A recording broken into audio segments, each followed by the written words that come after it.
Okay, I'm going to go ahead and read the poem again to get started here.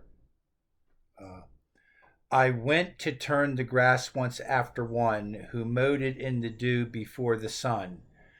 The dew was gone that made his blade so keen before I came to view the leveled scene. I looked for him behind an aisle of trees. I listened for his whetstone on the breeze. But he had gone his way, the grass all mown, and I must be as he had been alone. As all must be, I said within my heart, whether they work together or apart. But as I said it swift, there passed me by on noiseless wing a bewildered butterfly, seeking with memories grown dim overnight some resting flower of yesterday's delight. And once I marked his flight go round and round, as where some flower lay withering on the ground. And then he flew as far as eye could see, and then on tremulous wing came back to me. I thought of questions that have no reply, and would have turned to toss the grass to dry. But he turned first and led my eye to look at a tall tuft of flowers beside a brook. A leaping tongue of bloom the scythe had spared, beside a reedy brook the scythe had bared. Okay, so what I want to get to are these lines here. I thought of questions that have no reply and would have turned to toss the grass to dry. But he turned first and led my eye to look at a tall tuft of flowers beside a brook. All right, so uh, what the poem is ultimately going to be about is this speaker's like transformation from this kind of initial outlook of despair and hopelessness. We're all alone. Everything's death. The flowers are all gone. The butterfly's world is destroyed. I have no friends. Okay, so from that world of kind of hopelessness and despair, everything's going to change. There's going to be this radical turn that takes place. See, and it's all predicated on this fact that this guy left behind this tuft of flowers. All right, it seems kind of silly, but once you start to break it down, it's not really that silly. It's more profound than you think. So the point is, in the poem, this word turn is a big deal. Okay, turn. He's going to turn. He's turning the grass. He's getting ready to turn back to his work, and then the butterfly turns back and comes back, and then the butterfly turns towards this tuft of flowers, and that makes him turn and look. So turning is a big deal. All right.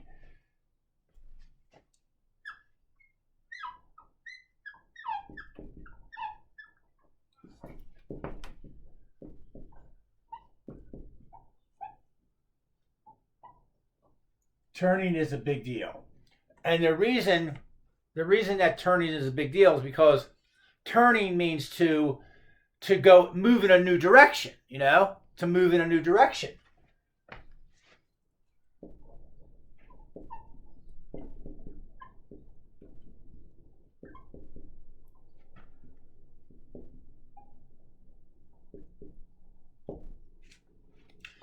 Move in a new direction. So basically, a turn pretty much always means that you're turning away from something and towards something else.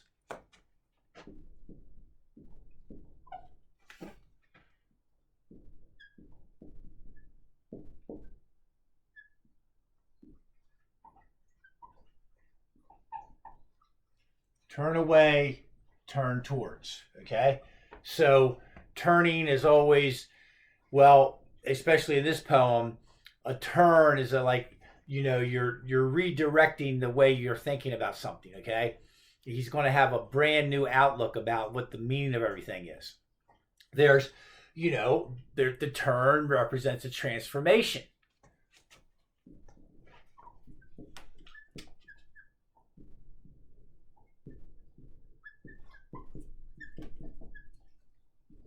transformation, the change in direction. Let me see what I got here. To turn is to shift in direction, to change position. Turn away turns towards. To turn can be a kind of transformation, a reversal. Okay? Turning is a reversal. Like, if the Ravens are losing by, 20 points at halftime and then they come back and win, they turned it around, They turned it around. There's a reversal.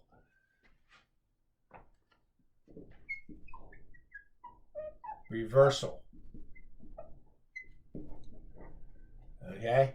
So turn is a big word in the poem. Big word. Okay, so let's look at the different turns in the poem, all right? First of all, the most basic turn is the turning over of the grass so it will dry out, okay? He has to turn it. Then there's the fact that then the butterfly turns to leave, she's going to take off, or he does take off. Then there's the fact that the butterfly turns back, all right? Then there's the idea that he's going to turn back to work because these answers these questions have no answers. He's going to just turn back to work. Then the butterfly turns when it sees the tuft of flowers, and then he turns and follows where the butterfly's going. Okay, so let's look at the different turns in the poem.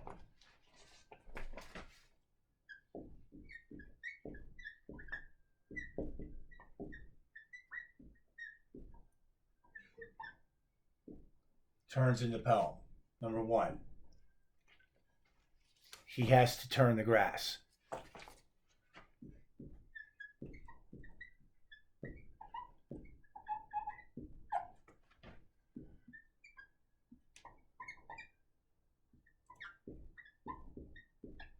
So the whole reason he's there is to turn the grass over so it'll dry. So the point is,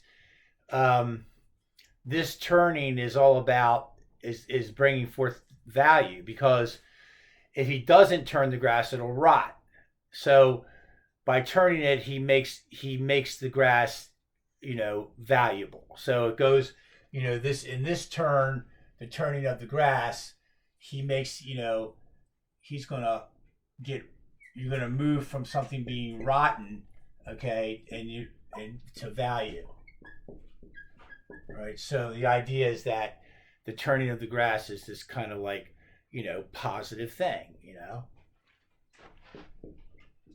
Positive. All right. All right. Then the butterfly turns and flies off, right?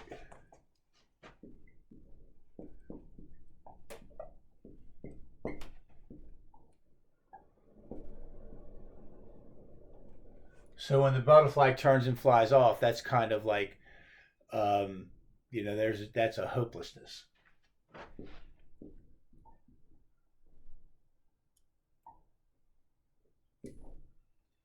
Now, there's one thing I want to bring up that's an important word in poetry, and that is, see, one of the things when you're reading poetry, and when you're reading a lot of stuff, any kind of thing in philosophy or just any kind of critical analysis of anything, you got to kind of try to figure out, like, what is it that the author's saying that in a positive light, and what is the author saying in a negative light?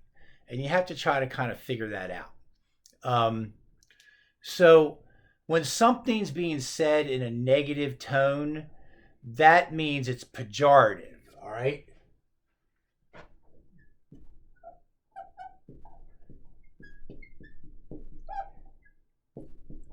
Pejorative,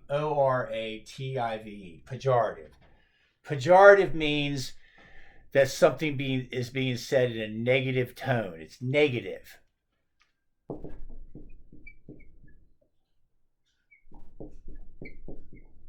Negative. So when he's turning the grass so that it'll dry out, that turning is not pejorative. It's positive. It's good. right? It's valuable, right? That's a good turn, right? Turning the grass, that's good. Right?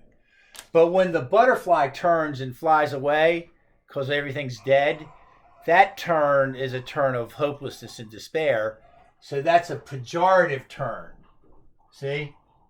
It's meant to be taken in a negative light.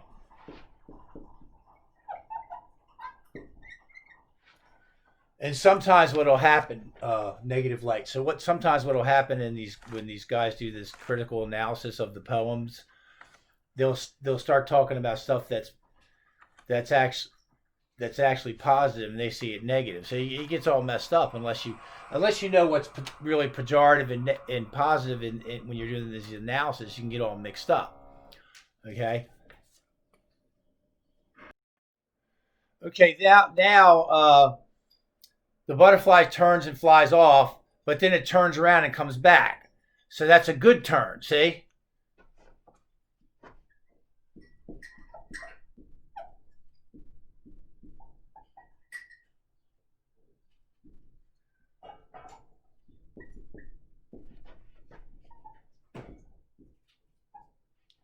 Turns around, comes back.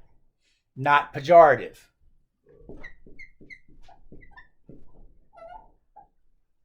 All right.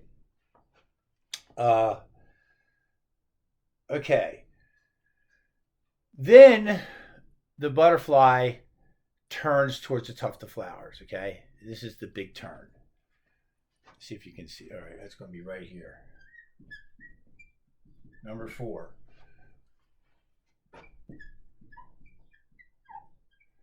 Turns towards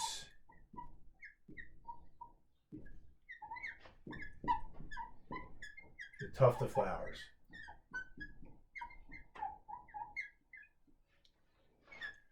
All right, now that's the huge turn in the poem, see? Because what happens here is the butterfly sees something, right? It's in the midst of all this death and destruction and decay. It sees this beautiful blooming, tuft of flowers. So now this is radically positive. See, there's the turn towards life, the turn towards beauty and life. Turns towards the tuft of flowers, and the tuft of flowers represents, something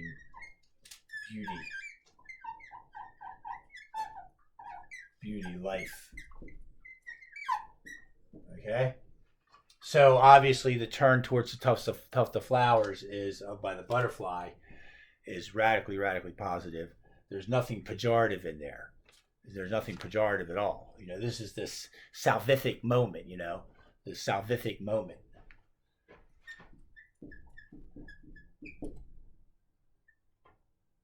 Hey, spell it.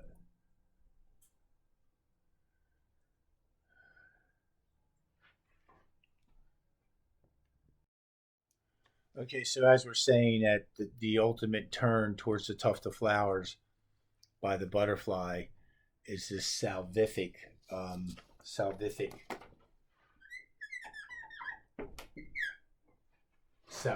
moment.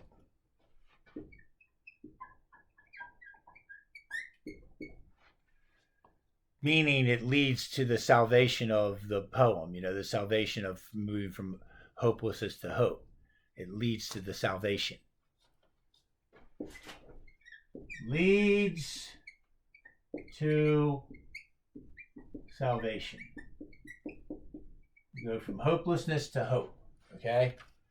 Despair to some kind of joy. Okay, so there's the turning of the grass. There's the turning of the butterfly that flies away in the act of hopelessness, pejorative. There's the turn of the butterfly coming back. That's hopeful. Then there's the turn towards the tuft of flowers with the salvific moment. Then there's his before he sees the butterfly turn, he's about to turn back to work. Turn back to work. And of course, that would be pejorative, okay, to turn back to work, because now these ultimate questions have no answer, so you might as well just get your butt back to work, right? You know, your girlfriend breaks up with you, get back to work. That's all there is left to do. Um, and then uh, the butterfly turns towards the tuft of flower, and then he, instead of turning back to work, because the butterfly turns first, he follows it and watches the butterfly. So he now is going to see the tuft of flowers. So instead of turning back to work, the butterfly turns first, and so he is able to see what the butterfly sees. So there's this he turns to follow the butterfly. See, he turns to follow the butterfly. Okay, so there's all our turns. Okay, I'm just going to give you a real simple one more example of this kind of turning. So imagine there's this man who's a chronic alcoholic, and he's like basically destroying his life. And then he turns away from the alcoholism and turns towards sobriety and becomes sober. So that's a wonderful example of this word turn, because there's a turning away from what's destructive and a turning towards what's fruitful. And that turning away and turning towards is an example of this kind of radical transformation and conversion that's involved in this word turn. I'll show you something in just a second. Hold up. Now you know that in Christianity, there's this very, there's this concept in Christianity of the concept of conversion. Okay, which is when a person changes from, well, like Christ says, from a heart of stone to a heart of flesh. Okay, so conversion is a big idea in Christianity.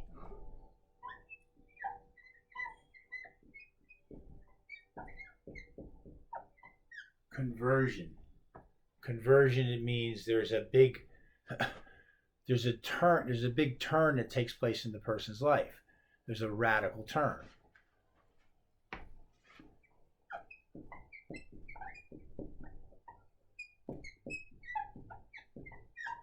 Radical turn. And basically it's a turn, from kind of bitterness and hopelessness to a world of hope and joy, the meaninglessness to meaningfulness. So the radical turn in Christianity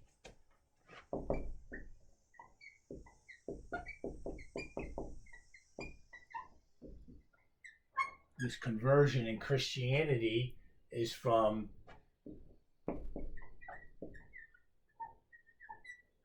the heart of stone to the heart of flesh.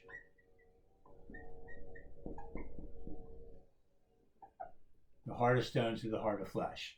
That's the radical turn. And as they talk about this conversion, it's like, it's 180 degrees. So it's like you're going down a road this way, and when you turn, the turn involves an opposite direction, see? 180 degrees. 180 degrees. Opposite direction. And that's what the poem's all about. This conversion that takes place in this guy's mind and heart. All right? It's not 90 degrees. Yeah. It's not 200 degrees. It's 180 degrees. Complete reversal.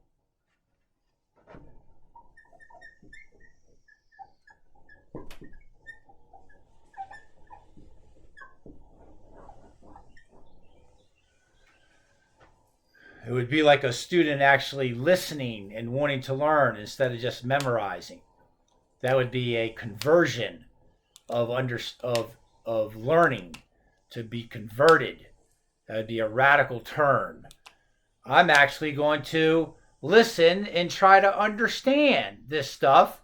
I'm not just going to sit here and write down what's on the board and then try to memorize it. I'm actually going to enter into the conversation. Wow. Wow. That would be a conversion.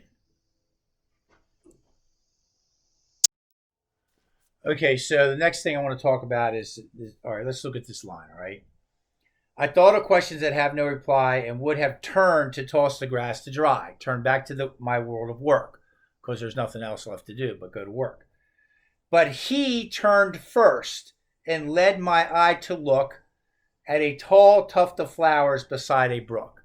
Now, one of the things that's important in the poem here is this word first, like what comes first. But he turned first. Okay, so listen exactly what Frost says. All right.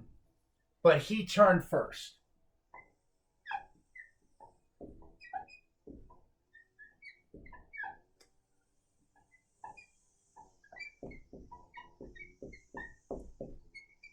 Okay, so what we're looking at now is this word first. Now, it's important because if the speaker of the poem, who's there to turn this grass over to like dry it out, if the butterfly doesn't turn first, and then Frost would just go back to work, and he would never see the tuft of flowers. See, so because the butterfly turned before he looked down to his work, because the butterfly turned first, all right, then the speaker, Frost, was able to follow the butterfly and watch where it was going, see, and to this salvific tuft of flowers.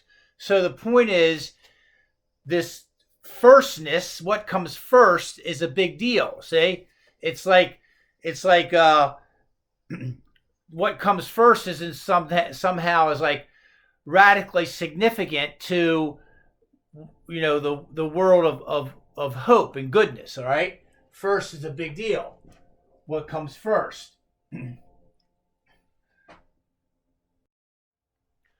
Now, let me kind of explain to you what's so important about this idea of like first and second. What comes first and second? So think about it. In the very beginning of the poem is all about this idea that we are all alone, see?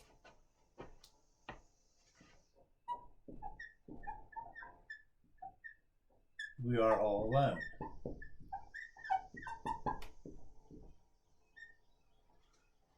But see, this idea that we're all alone, this aloneness, this isolation, that's a pejorative. That's a pejorative statement. You know, well, we're just all alone no matter what. It's negative, pejorative.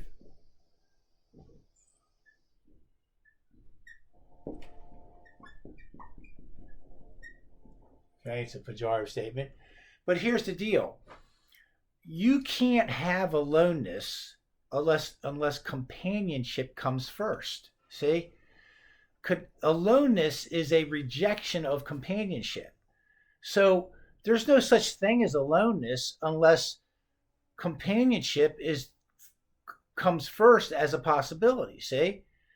You can't have the pejorative unless there's the positive first. So this thing that we're all alone is totally predicated. It's predicated on the existence of companionship. Okay, it's this whole idea that we're alone is predicated on the existence of companionship, and that predication has to come first.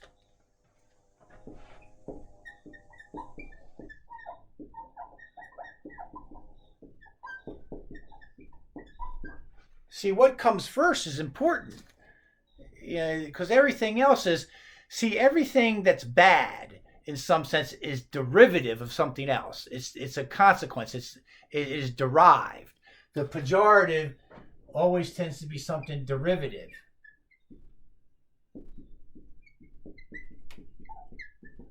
Derivative meaning it's derived from something. So in other words, aloneness is derivative of companionship. It's the absence of companionship. If you don't have the possibility of companionship, there really is no idea of aloneness. All right, this has to come first, because aloneness is this pejorative, negative idea of the lack of companionship. See?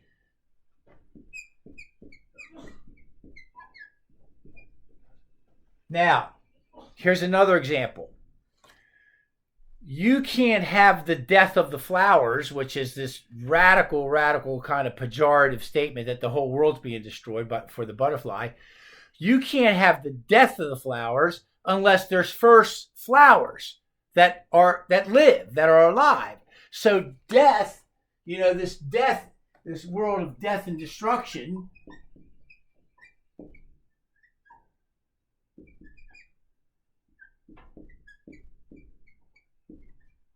the world of death and destruction, that's derivative. That is derived from, is a consequence from life. Okay? So life comes first.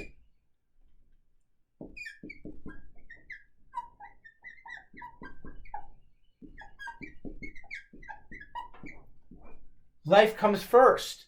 You can't have death and destruction of the flowers in the hayfield unless there was first flowers. So, notice how everything negative is a derivative, a consequence of some prior state that is good. So, the butterfly turns first, and that makes him look away from his act of despair. See? The firstness is victorious. The firstness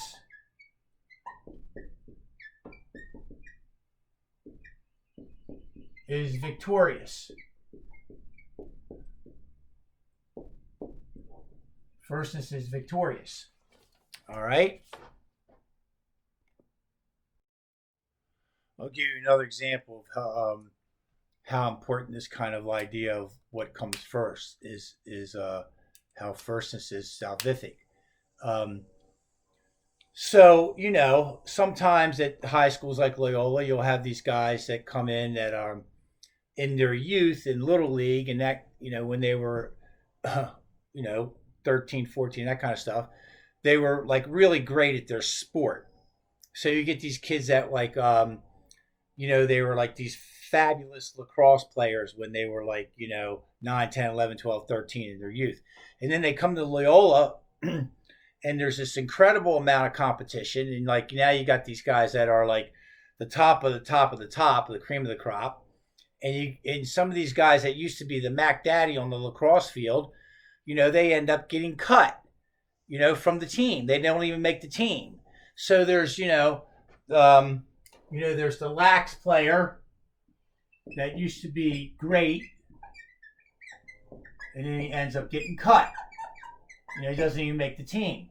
And so he just despairs, He's like, oh my God, I'm worthless.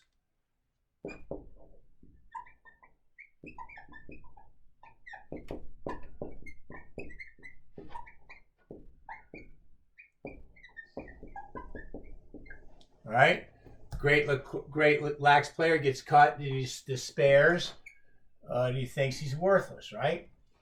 But see, all that being cut and all that, it's derivative. It's secondary. What's primary? What's primary is his love of the game.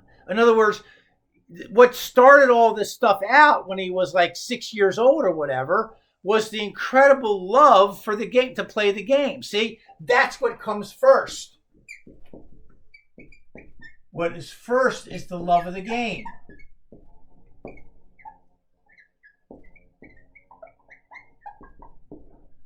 This stuff of getting cut and all that stuff, it's secondary.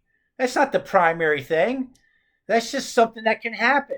It doesn't take away the love of the game. It doesn't take away what comes first. All this stuff is secondary. It's a consequence. Now, here's the deal. Some of these guys that get cut, they end up like joining this club team. And guess what? They have a blast. Okay? They might not be like on the varsity team, but they're playing lacrosse and they're loving the fact that they play lacrosse. So when they go on the club team, what are they doing? They're turning back. They're turning back to what came first. See? The love of the game. They're not sitting home, laying on the couch, wallowing in their, self-pity that they didn't make the team. They're going back to what came first. That's what happens in the poem. All right? Frost has to go back to what comes first. And that's going to be what's going to be salvific. It's going to be lead towards salvation. What comes first? Okay, thank you.